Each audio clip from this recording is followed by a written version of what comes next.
Nutrición Imperfecta con Marta Mármol.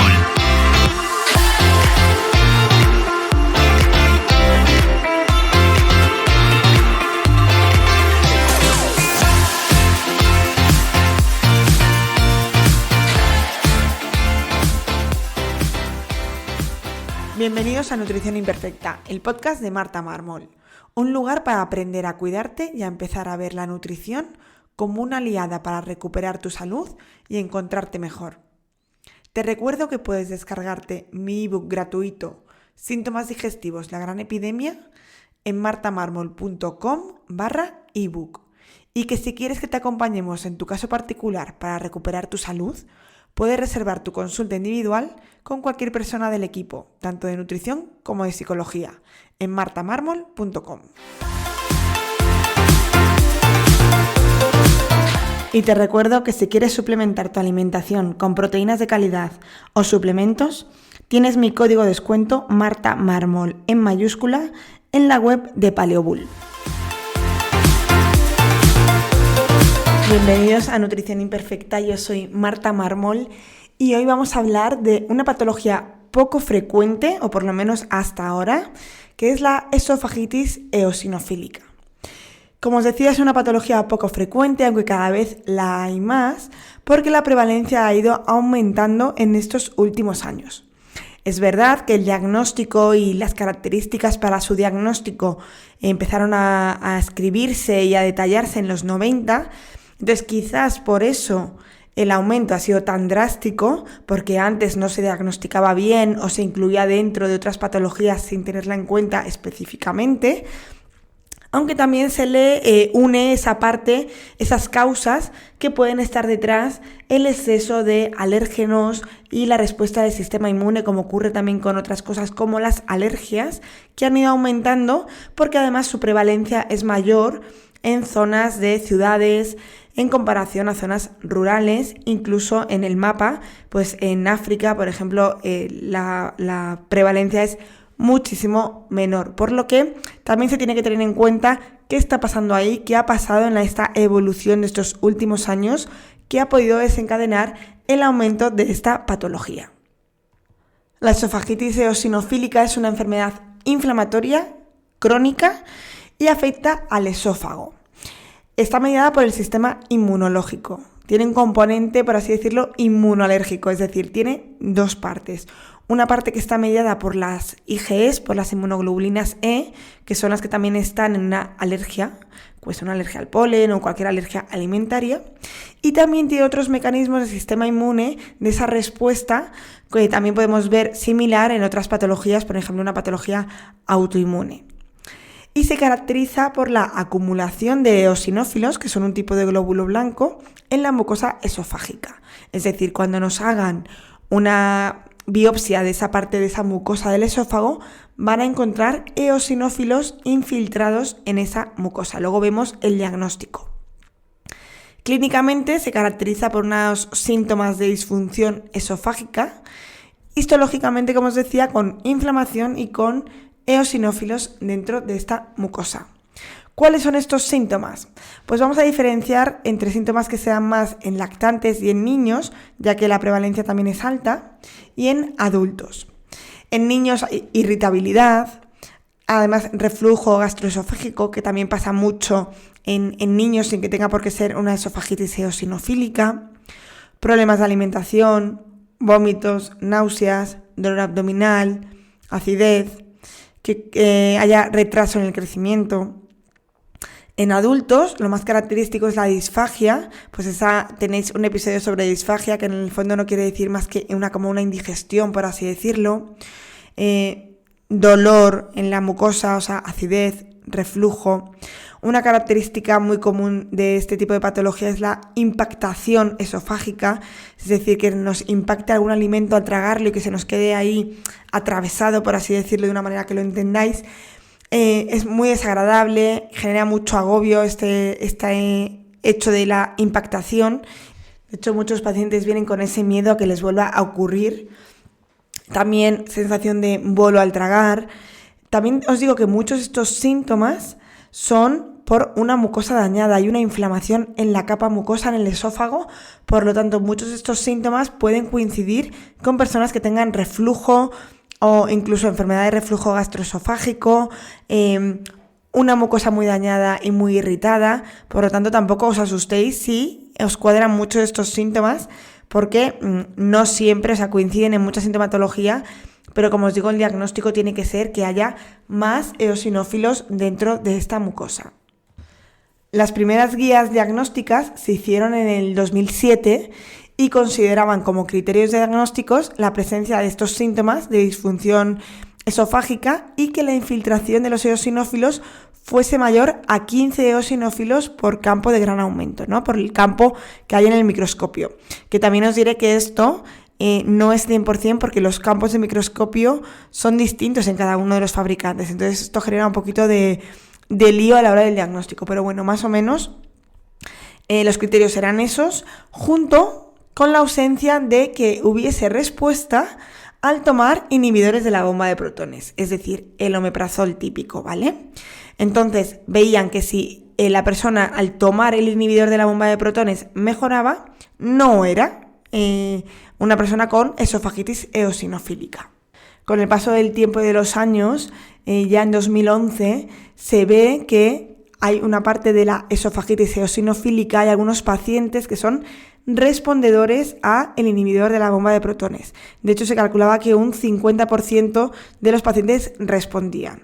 Por lo tanto, se creó una parte de la clasificación de esta patología que es la esofagitis eosinofílica respondedora a inhibidores de la bomba de protones.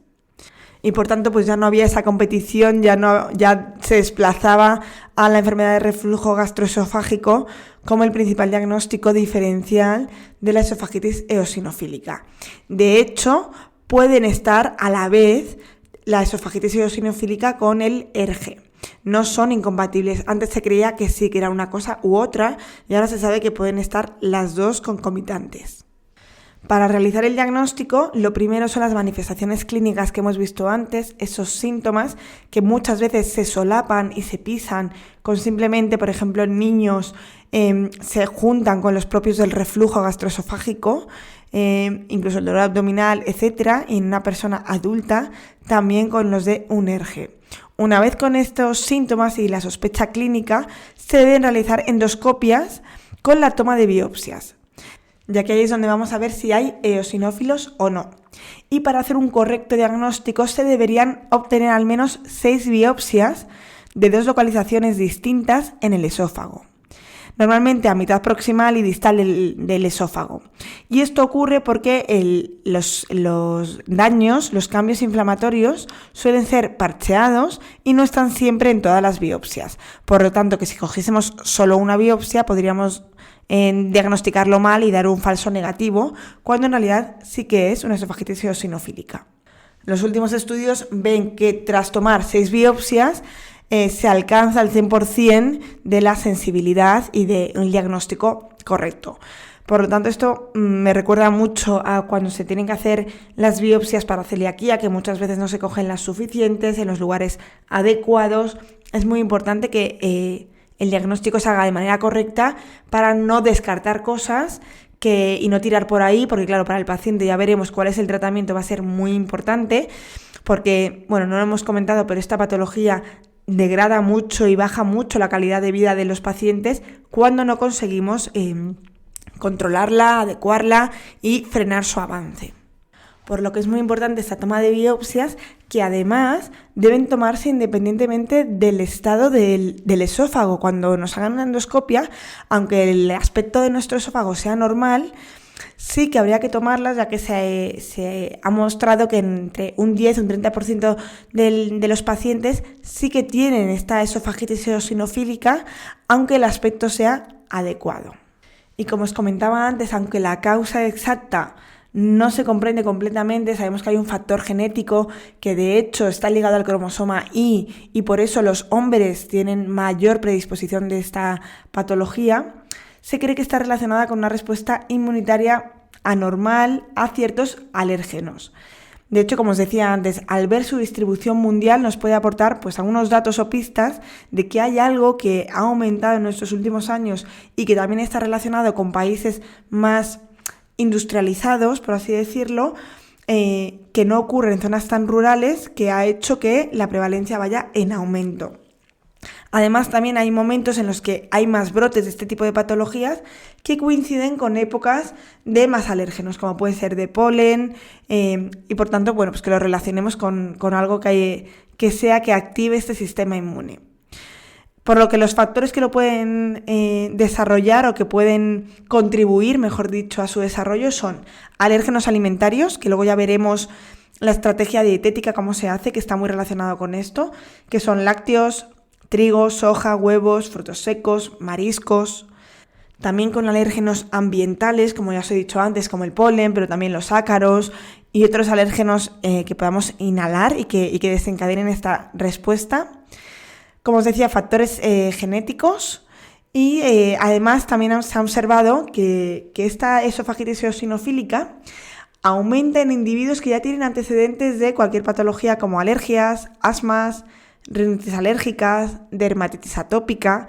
Incluso también se relaciona con enfermedades autoinmunes como pueden ser el lupus, la artritis, la esclerosis sistémica, pero no son causales, es decir, tener una cosa no causa la otra, sino que se ha visto más relación, por lo que podemos intuir que, bueno, que en todas estas patologías y condiciones lo que hay es una respuesta exacerbada de ese sistema inmune frente a algo que desencadena pues este aumento de diferentes células sanguíneas y en este caso pues de eosinófilos.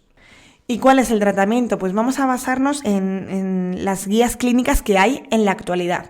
Y yo en la última parte os añadiré lo que hago yo también en consulta añadido a esto. Pero bueno, lo primero es establecer un poco el marco estudiado que hay y donde más estudios hay, donde más evidencia hay, aunque luego la evidencia clínica ya sabéis que para mí es súper importante porque no todo está en los estudios científicos.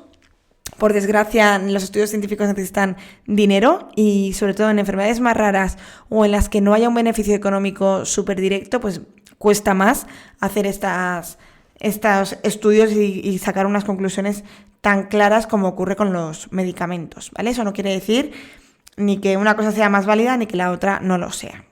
Entonces, el tratamiento de la esofagitis comprende el uso de fármacos, ya sea inhibidores de la bomba de protones o algunos corticoides tópicos, o las modificaciones dietéticas para reducir pues esa respuesta inmune que está exacerbada.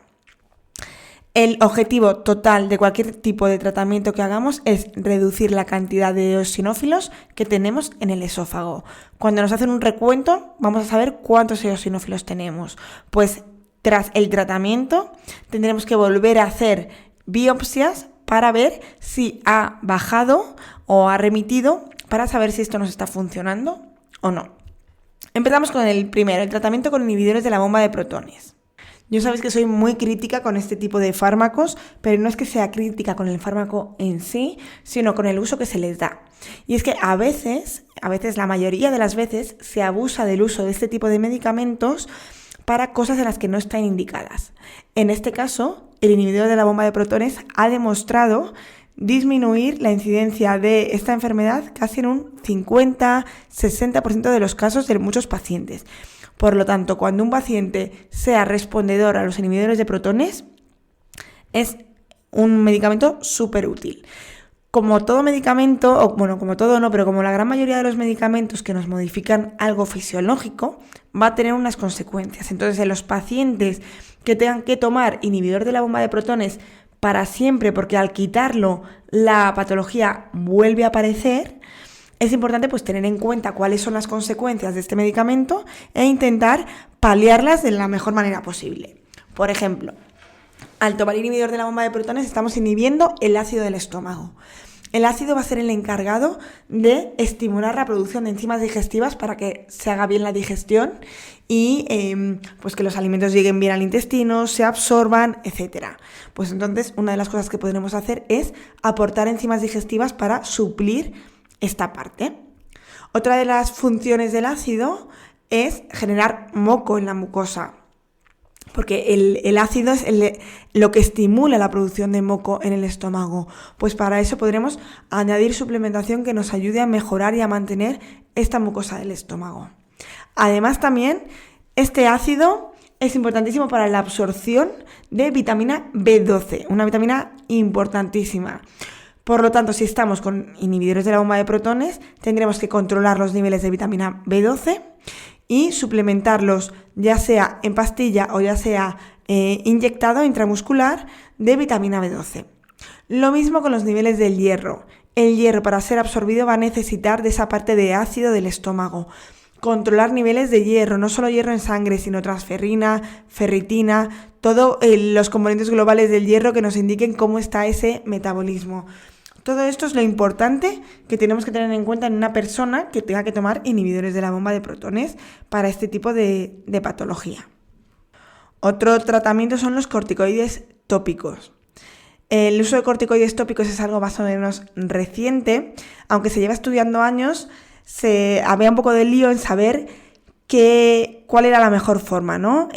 Qué dosis, qué duración de tratamiento, qué modos de aplicación, si usar inhaladores en polvo seco, en suspensión, porque al final lo importante, el sistema de liberación que tuviese el fármaco era muy importante para que llegase de forma adecuada a ese esófago y se liberase en ese esófago, evitando que este corticoide llegase a otros tejidos u órganos que no queríamos que llegase. Aunque al final llega de manera sistémica, lo importante era que la forma farmacéutica nos ayudase a que llegase a ese esófago.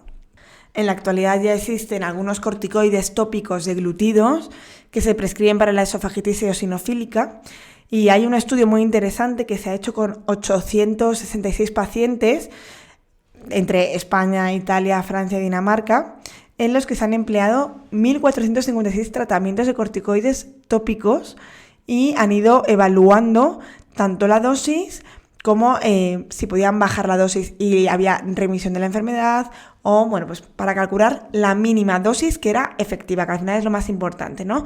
¿Cuánto es lo mínimo que tengo que tomar para así también evitar todas las consecuencias que puede tener y que tenga el mismo efecto y nos ayude a disminuir esos eosinófilos que están infiltrados?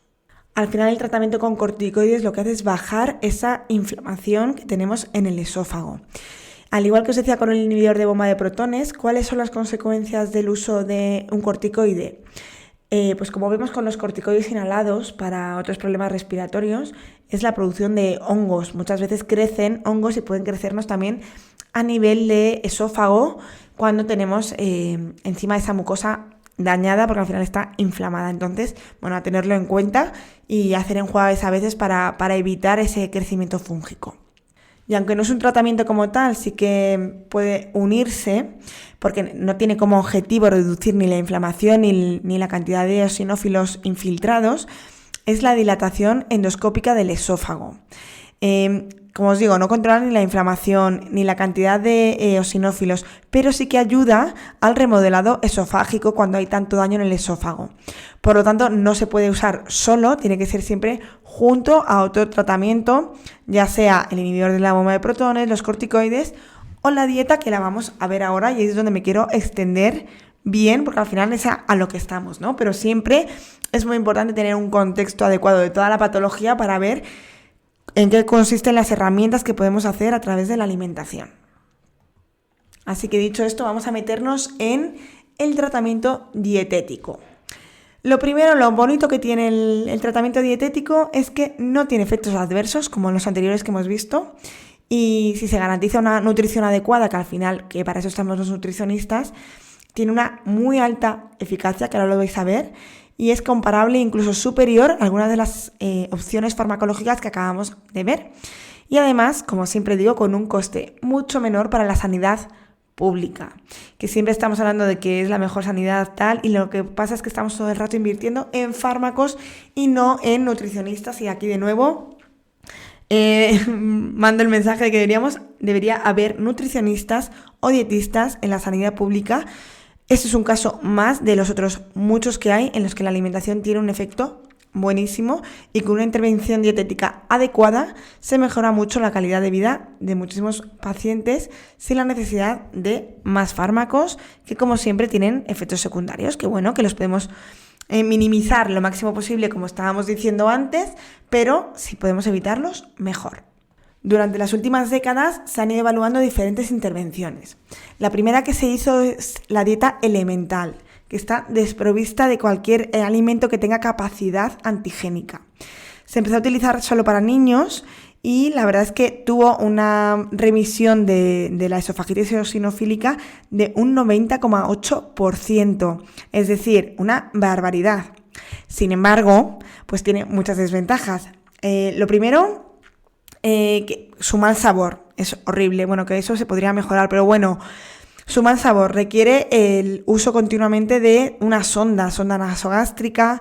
La gente no se adhiere a este tipo de tratamiento. Ya sabéis lo importante que es la adherencia a un tratamiento, ya sea farmacológico, dietético, de hábitos, y por tanto pues efectos psicológicos, sociales, evitar cualquier consumo de alimentos convencionales, y por también su alto coste, que al final, pues decíamos que una de las ventajas es que no tiene la parte dietética, que no tenía casi ni costes y que no tenía tampoco efectos secundarios. Pues esta dieta elemental evidentemente no cumple nada de eso, por lo que se descartó. Pero aunque se descartase, ya nos abría una puerta a ver el poder que tenía lo que comíamos, los alimentos, en la respuesta de este sistema inmune.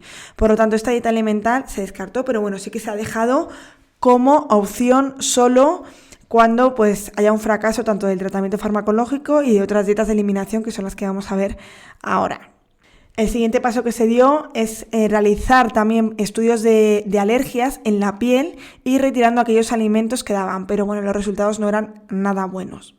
Tras estos fracasos, en 2006 se probó una dieta de eliminación de 6 alimentos, que consistía en eliminar de la dieta 6 alimentos que estaban más asociados con la alergia de población pediátrica en realidad, que era la proteína de la leche de vaca, el trigo, el huevo, la soja, frutos secos, pescados y mariscos. Y lo que se logró fue una remisión de la enfermedad en un 74% de los niños. Esto se hizo en pediatría en Chicago. Y fueron reintroduciendo de forma secuencial cada uno de los alimentos excluidos bajo el control de hacer de nuevo endoscopias e histología para ver qué alimentos hacían aumentar la cantidad de eosinófilos. Para un estudio muy bien, pero en cambio para esto hacerlo en la población, en toda la población, pues hay un alto grado de restricción dietética, además una gran cantidad de endoscopias para poder completar el proceso. Y que la mayoría de los pacientes que se hacía respondían a 1 o 2 alimentos causantes de esto. Entonces lo que se hizo fue hacer un esquema mucho más sencillo, que es la dieta de eliminación de 4 alimentos, en los que dejaron solo leche, trigo, huevo y legumbres, en los que incluyen la soja.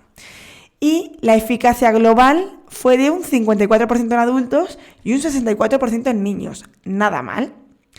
¿Qué pasó? Que también se evolucionó y empezaron a evaluar a 120 pacientes de todas las edades para la dieta de eficacia de 2 alimentos, que veían que eran los que más se repetían: la leche y los cereales con gluten. Si esto no funcionaba, si no se bajaba la cantidad de eosinófilos, pasaban a la de 4, y si no, a la de 6. De esta manera, la dieta era lo menos restrictiva posible y nos quedábamos en el punto en el que ocurría.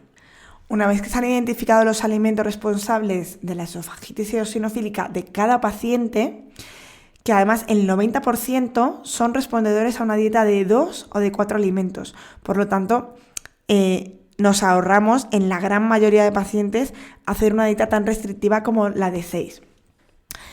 Una vez identificados estos alimentos, como os decía, la evitación de esos alimentos a largo plazo mantiene la enfermedad en remisión constante, lo cual es buenísimo y es una respuesta muy, muy alta. La elección del tratamiento debería evaluarse, esto lo va a hacer el médico individualmente, pero también con vosotros. Y pues normalmente lo que se hace, también por su bajo coste y por lo habituados que estamos, es utilizar durante un periodo de 6-12 semanas un inhibidor de la bomba de protones y comprobar y evaluarse mediante endoscopia si ha sido efectivo o no. Que no lo he dicho antes, cada tratamiento que hagamos también de alimentación cada 6 semanas debería evaluarse. Es un poco rollo y un poco incómodo porque hacer una gastroscopia cada 6 semanas es muchísimo, pero es la única manera que tenemos de evaluar si un tratamiento está siendo efectivo o no. Además de esto, de utilizar un inhibidor de la bomba de protones o en caso de que no funcione un corticoide, para mí es fundamental el tratamiento dietético. Que sea un tratamiento dietético porque, como os decía antes, pues no hay riesgo, normalmente mejoran mucho si encontramos bien y hacemos una exclusión correcta, bien guiada, sin desnutrición, sin restricción, sabiendo leer bien los alimentos, las etiquetas de los alimentos para saber diferenciar si tenemos algún alérgeno que se nos pueda escapar por ahí. Para mí es básico y es fundamental que esta esofagitis eosinofílica esté llevada y acompañada por un médico y por un nutricionista especializado en esto. Cada vez veo más en consulta, es verdad, creo que antes no, y sí que creo que es muy importante que los médicos expliquen al paciente las diferentes alternativas de tratamiento, cuál va a ser la guía, cuál va a ser los pasos a seguir, cuál es la elección del tratamiento y en función de qué, pero me parece importantísimo que se le dé la importancia aquí más que nunca, porque en otras cosas es importantísimo, pero aquí más que nunca, ya que es, al igual que en una enfermedad celíaca, la retirada del gluten es importantísima, pues aquí la retirada de aquel alimento que nos esté generando esta respuesta también lo es. Y por último, lo que os quería añadir de esta experiencia clínica que tengo, como estamos viendo, al final hay una esofagitis, hay una inflamación del esófago. De hecho, se relaciona mucho con un reflujo gastroesofágico porque hay pues una inflamación de esa mucosa esofágica también. Por lo tanto, a nivel clínico, a nivel de tratamiento, también podemos centrar parte de este tratamiento en mejorar mucosas. Tenéis un episodio, el 115, que es el que hablo sobre gastritis, que al final, pues es muy similar tratar todas estas mucosas, que me parece fundamental tratar estas mucosas que estén hidratadas, que estén, que tengan esa capa de moco que nos va a permitir que no tengamos ese dolor, ese ardor, esa sensación de impactación de alimentos, esa sensación de bola en la garganta, de molestias al tragar, de reflujo, porque muchas veces esto viene también de esa mucosa tan dañada y no solo de esa esofagitis eosinofílica en este caso. Y con esto finaliza este episodio. Espero que te haya resultado muy interesante si no conoces esta patología. Si eres profesional, porque seguramente cada vez nos lleguen más pacientes de este tipo. Simplemente que lo conozcáis, que sepáis derivar si no es vuestro campo. O que estudiéis. Hay muchísimos estudios sobre esto que son muy, muy interesantes, que me he estado leyendo todas las novedades para crear este episodio. Y la verdad es que, como todo, evoluciona muy rápido. Y cada vez hay más evidencias de más tratamientos. Y nada, que si tienes esta patología o conoces a alguien que la tenga, que le mandes este episodio para que aprenda y sepa todo lo que tiene que hacer para mejorar su sintomatología. Como siempre, si te ha gustado este episodio, puedes dejarme un comentario o un me gusta en la plataforma donde lo hayas escuchado, que a mí me ayudas a llegar a cada vez más gente. Nos escuchamos en el siguiente episodio, aquí, en Nutrición Imperfecta.